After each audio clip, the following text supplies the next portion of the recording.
All right, ladies and gentlemen, we're going to stand and pledge allegiance.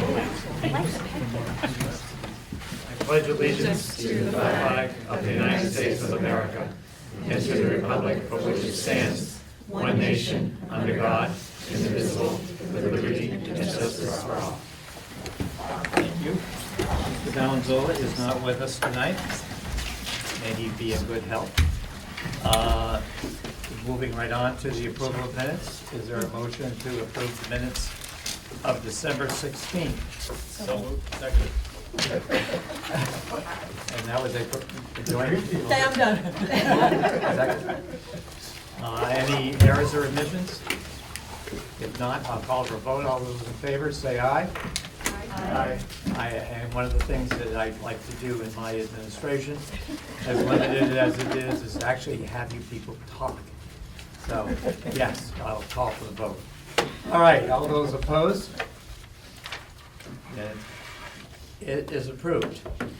We move right into the financial report. Abstain. Abstain.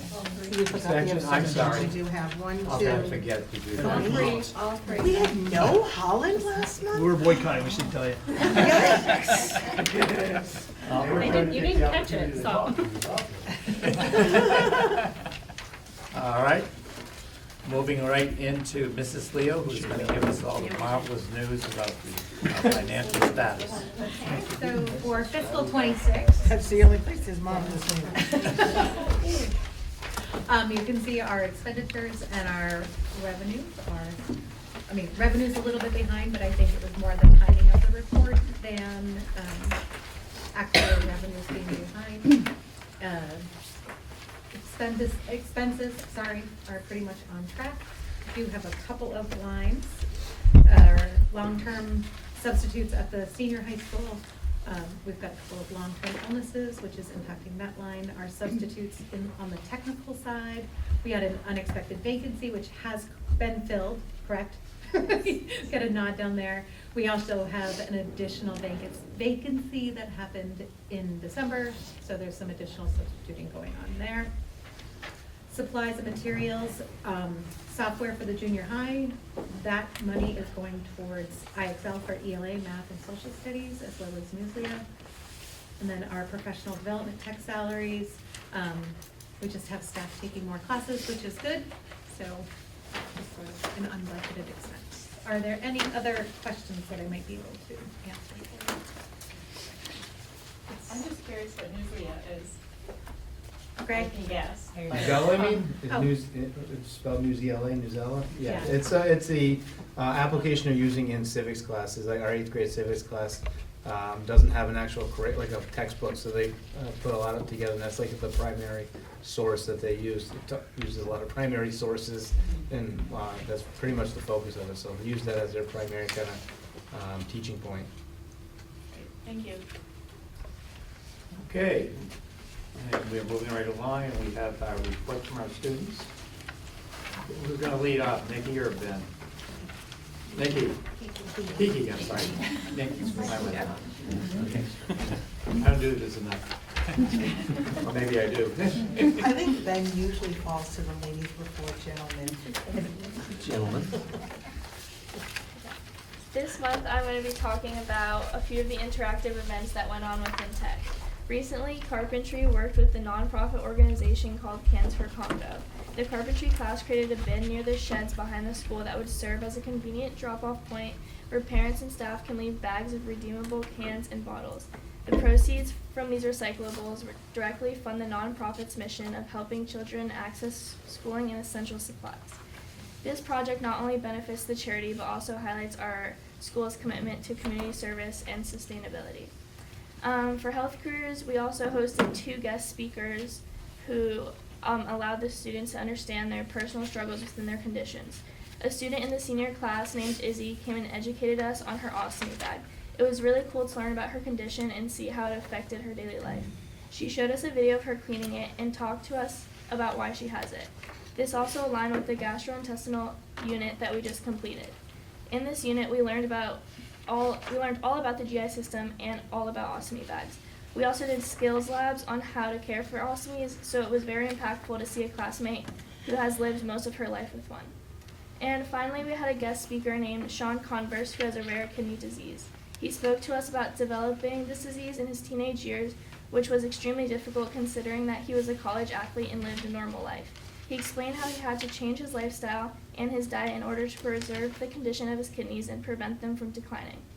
Now, Sean is a part of a group who promotes research, raises awareness, educates, and supports kidney disease.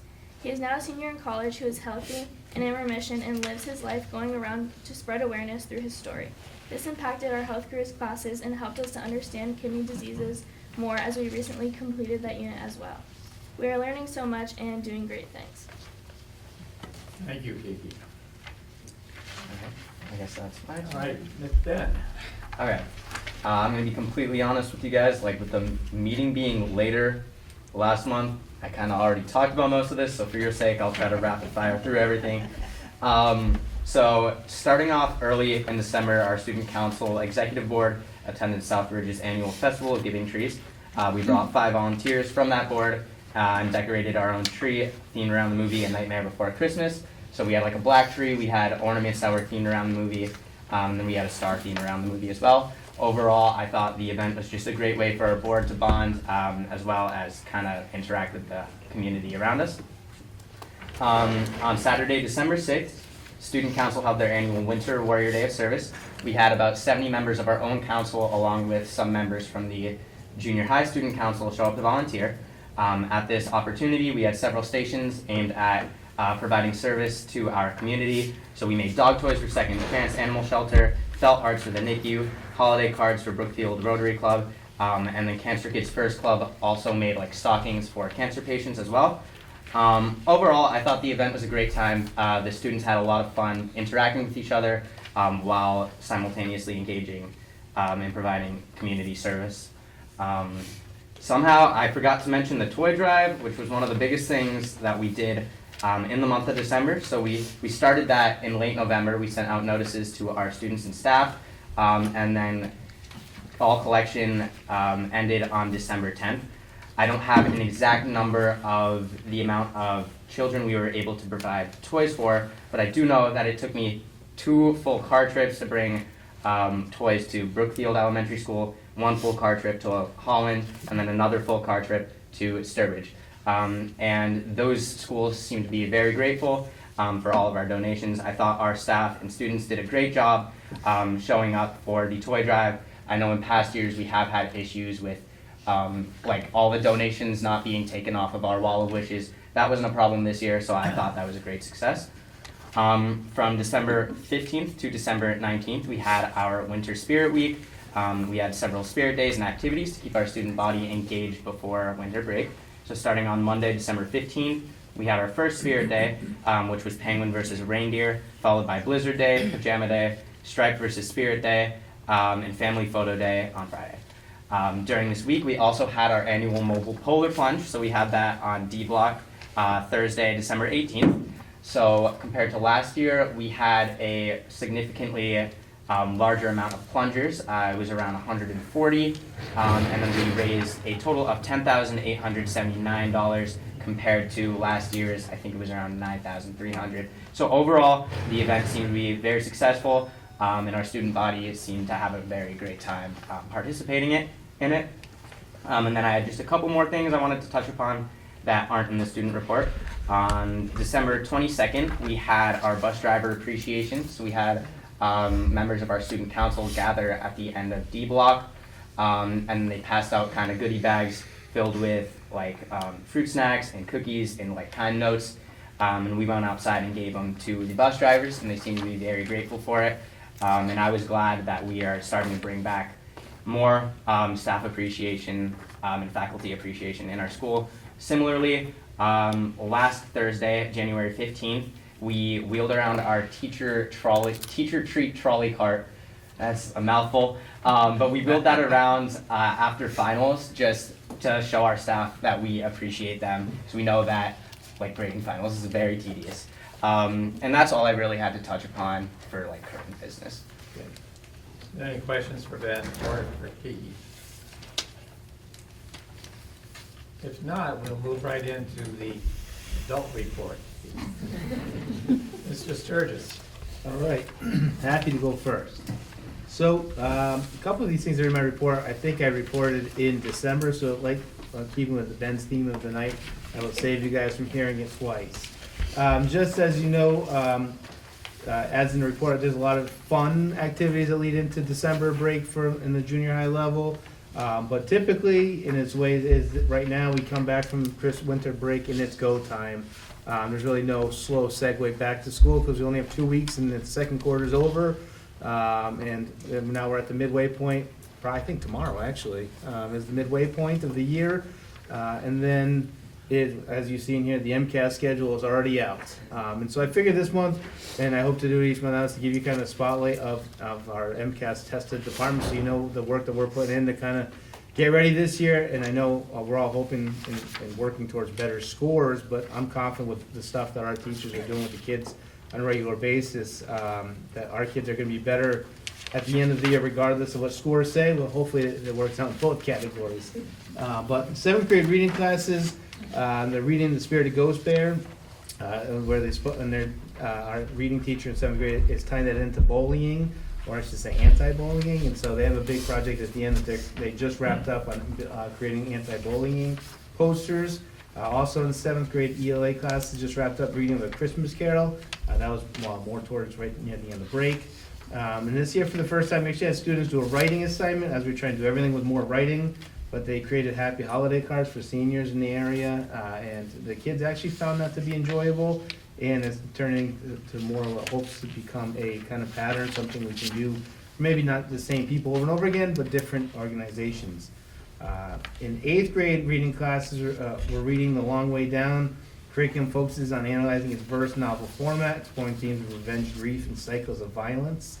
And the key component, the most important part, is connecting the text in it to motivations and connecting to the themes in our modern day and real world issues. So getting the kids thinking, talking, and then writing about it also. So that's a key theme here, a lot of writing going on. Also in 8th grade English classes, not reading as much, we are reading the historical fiction novel Witness. All 3 teachers are currently doing that. It's an illuminating experience for many students as they learn about the 1920s and topics like racism, prohibition, and societal norms in the United States.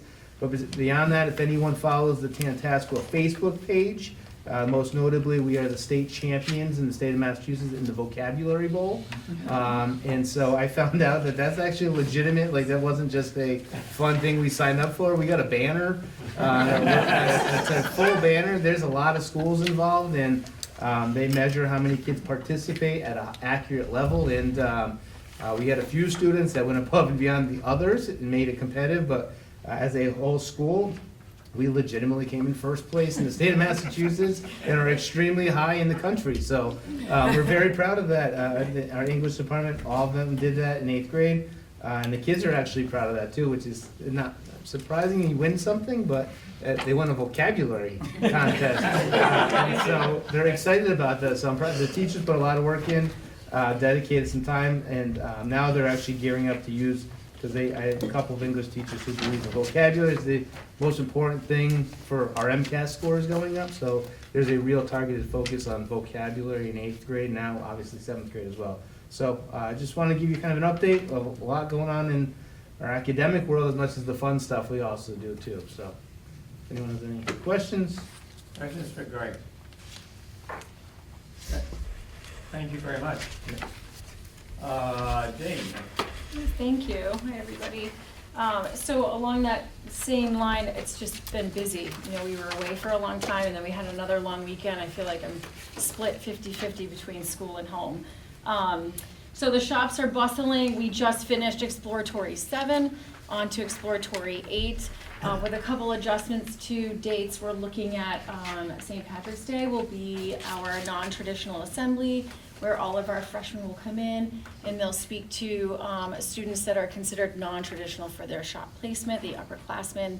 And then this year, we are adding a presentation to really help freshmen and ultimately their parents decide what shop is best for them. So it's kind of a double presentation this year. We've noticed in the past that students sometimes choose shops based on either popularity or their friends or what they think they might like. We're hoping this presentation will ultimately give them a better guideline of what the shop will look like junior and senior year when it's more impactful for them for career and college exploration. And then that will shortly follow up with their selections for the 19th. And we're changing it up a little bit this year. We're going to actually notify them through Power School rather than a full assembly. So a couple changes. OSHA training is almost done. Most of our sophomores have completed that. That tends to be a little bit of a rush this time of year. Our CAD program, the architectural design side, is working on parking lot plans. Dr. Dufresne, myself, Ms. Johnson, and the rest of us hear a lot of complaints about not having enough parking passes. So we hear you, we hear the community, and CAD is using this concern as a potential project and how to take what we have and maximize the space. Skills USA is up and running. Ms. Espinoza and Mr. Bernard are working with our students after school to make sure that we are prepped and ready for districts, and hopefully we will have some students get to states. And then the applications, quite a few from the 8th grade class, are due February 1st. So we have had some interest from out-of-district students that are not enrolled here but are in our community, and we're upwards of about 175 applications, and that closes for on time February 1st. I mean, there's a bunch of other stuff in there. Every shop is busy, everybody's working, a couple hires along the way, but we're doing really well. Everyone's working hard. Any questions for Jamie? Sheila? With the cold weather forthcoming in the next week, the carpentry students or? Well, they're rugged. Don't ask for the weird. No, that's a great question. So the senior carpenter students, they're actually at the trail from last year's project, and they're inside right now finishing up, while Mr. Bosch on senior electrical is finishing at the trail garage right now. So they're primarily inside. And I know that Mr. Lamoth and his electricians are primarily inside too. So we definitely plan around weather. Yes, thank you. Any other questions? If not, we'll move on to Peter. Oh, Karen, I'm sorry. Just curious about the parking lot Sure. project. Are they looking at just the main front lot, or is it all the lots all the way around the school? So they're looking at all the lots per Dr. Dufresne. Yes, they're looking at everything, all the Just spaces. curious. Students are looking at a parking garage being Yeah, built. yes, they would. We didn't think we'd bring that up tonight. Underground Yeah, or yeah. above? Well, maybe a little bit of both. Yes. Yeah. Heated. Maybe an expansion up top. Yeah. I He think did, yes. Kristen he has did. that in the budget for next year. Perfect. Nice, Kristen. All right, Peter, you're on. All right, so a short report, again, in keeping with the theme. Our highlight of the month was our foreign language department. Our foreign language department, like all of our departments, used backwards curriculum design to make sure that all of our lessons are aligned with state and national standards and agreeing on themes and essential linguistic goals for levels 1 through 4. We use a software package called Atlas Curriculum Software to house all of our software, and Yas was thrilled. And over the summer, our curriculum supervisor, Sharon Reese, worked really hard to upload north of 50 varied level assessments into Atlas, so we're happy we're using, I'm sure you're happy, we're using the tools that you give us. Last year, just of note, you may remember, I'm sure my reports stick in your mind all year long, but we had 9 graduating seniors who earned the state seal of biliteracy. We had a lot of help with that from the central office, Jody and Colleen in particular. You earn this, the seal of biliteracy by scoring a 5 on the advanced placement Spanish test and an exceeds expectation on the MCAS ELA. We are tracking 14 students this year who are eligible to earn the state seal of biliteracy, so we're looking forward to that. Our National Honor Society, as of the mid-year service check, we have provided over 14,000 hours of service to our community through their various initiatives, tutoring, I know they work with the food pantries, and we're pretty proud of that. We haven't even reached the halfway point yet until tomorrow, I think.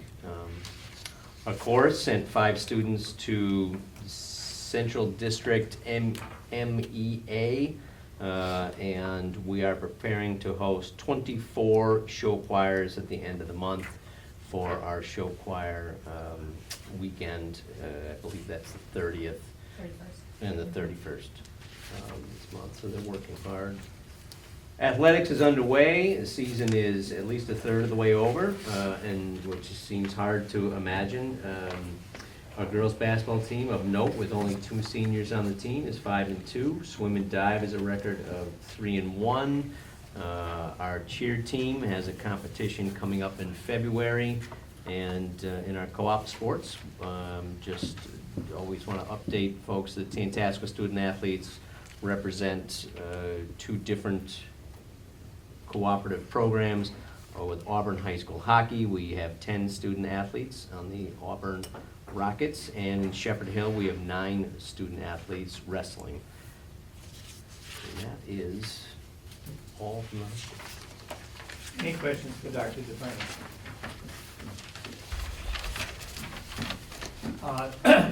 I was just thinking back earlier this afternoon to the report that Jamie did in November on the MCAS, and I say Jamie, it wasn't Jamie. Some of those nights.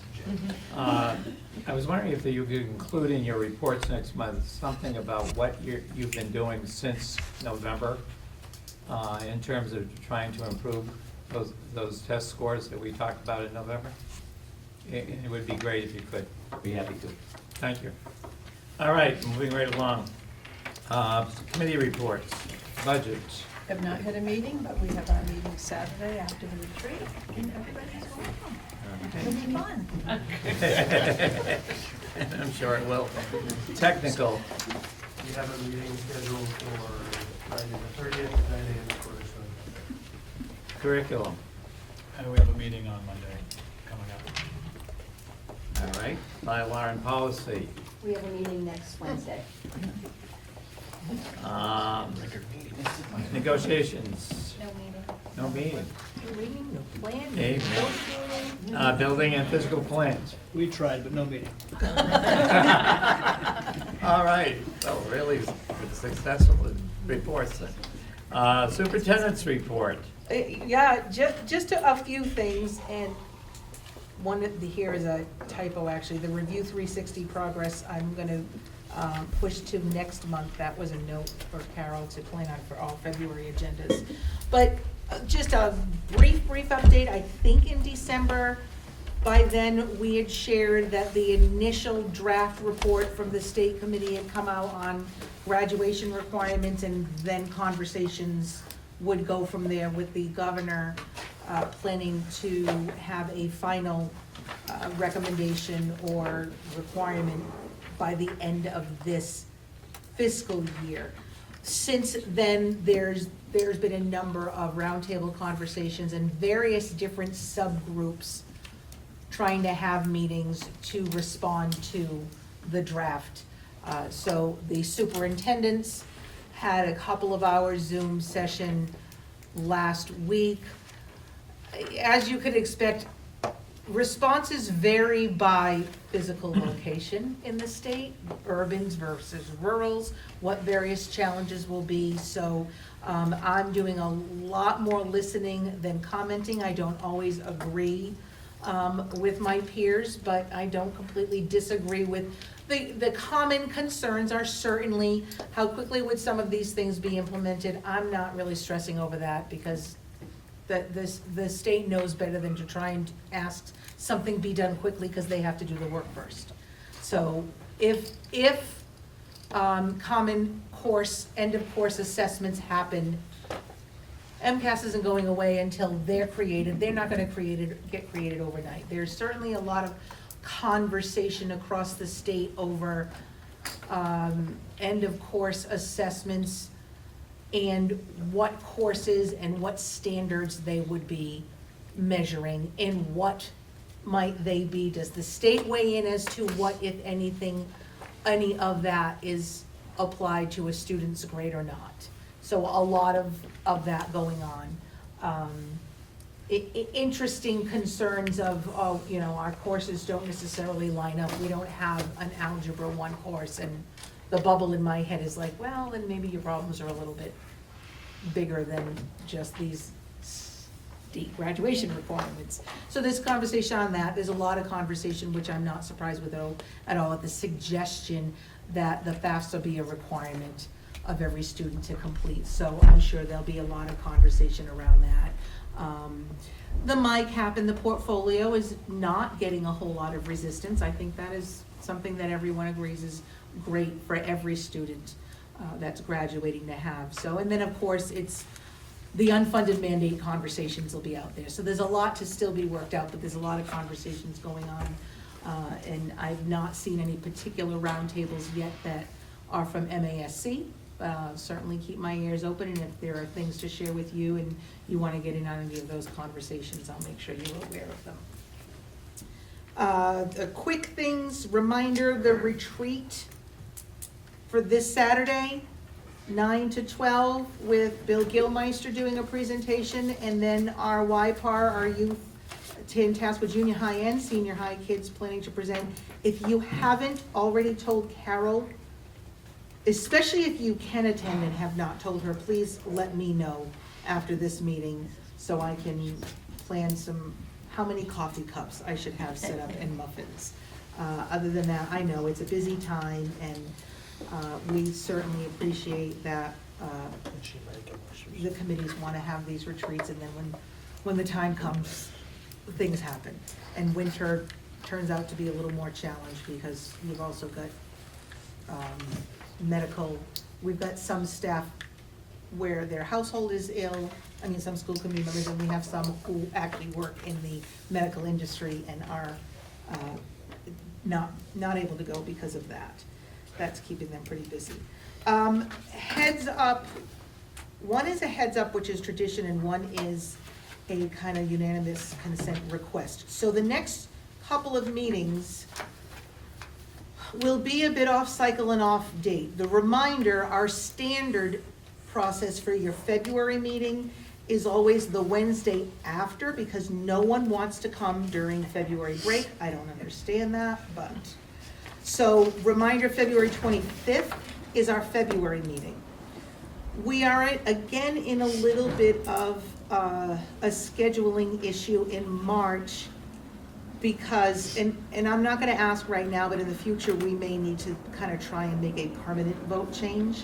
But for those who were here last year, was the first year, Sturbridge changed and moved their annual town meeting back to April, the last week of April. And the law requires that our public hearing be held at least 45 days before the first annual town meeting. So our March date will not work.